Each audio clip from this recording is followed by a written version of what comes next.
Good morning.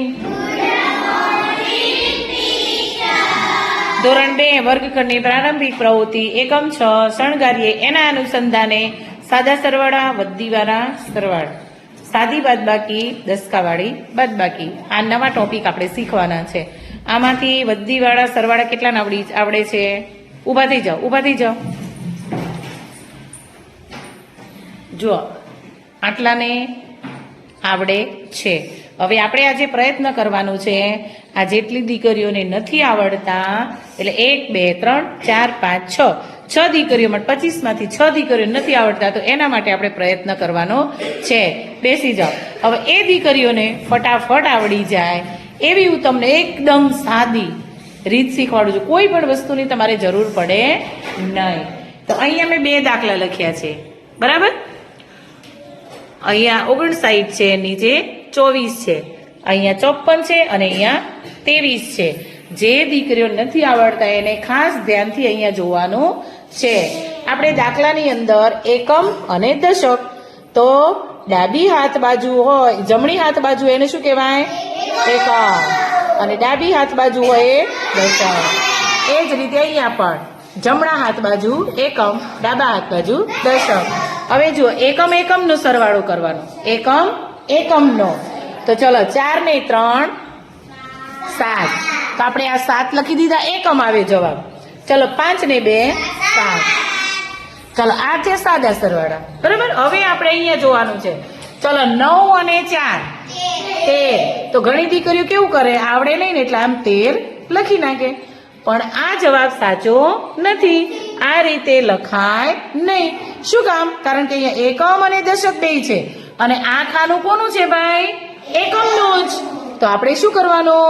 જો ન ખબર પડે તો 13 સાઈડમાં લખી નાખ્યા. ચલો, આ તગડો શું છે? એકમ. શું છે? એકમ. અને આ 1 છે દશક. હવે આપણે બીજું કાંઈ નથી કરવાનું.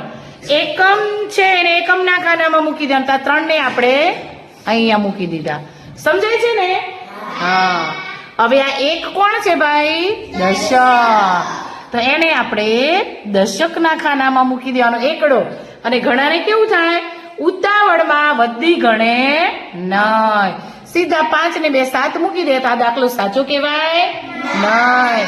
દશકની ગણતરી કરવાની છે. 5 ને 1 6, 6 ને 2 8.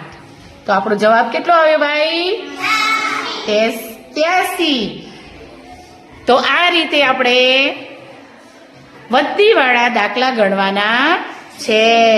15 જવાબ આવે તો 15 માંથી 5 છે એકમના ખાનામાં, એકડો છે દશકના ખાનામાં. એ જ રીતે 35 હોય તો 35 માં 5 છે એકમના ખાનામાં, 3 છે દશકના ખાનામાં. તો છે ને એકદમ સહેલી રીત. હવે આવડશે તો આપણે દાખલા લખી અને પ્રેક્ટિસ કરાવીએ. કરવી છે ને? તમારે બુકમાં પણ આવે છે, ચેક્સ કાર્ડનો ઉપયોગ કરી એકમ દશક એમ આવે છે ને, 14 એકમ લખ્યું ને તમે બુકની અંદર? બધાએ લખ્યું છે. કોની પાસે બુક છે? બતાવો, બુક બતાવો. ચલો ફટાફટ. જો એમાં પણ તમારે આવે છે બુકની અંદર 14 એકમ, 15 એકમ. જો ચેક્સ કાર્ડનો ઉપયોગ કરીને જો છે. તો આ વધીવાળા દાખલા જો શીખવા માટે આપણને 10 ની ગણતરી દ્વારા પણ આપણે શીખી જઈએ. અને આ રીતે દાખલા ગણવાના હોય તો એકમ છે એકમના ખાનામાં અને દશક છે દશકના ખાનામાં. હવે મારી બેન ભૂલ પડશે? એકદમ સહેલી રીત છે બેટા, આવડશે ને? બેન ગણો. 9 10 11 12 13 14. વેરી ગુડ, સરસ. જો સરસ. ચલો, 5 ને 1 ગણો. 6 7. Very good. અરે ક્લેપ કરી દો.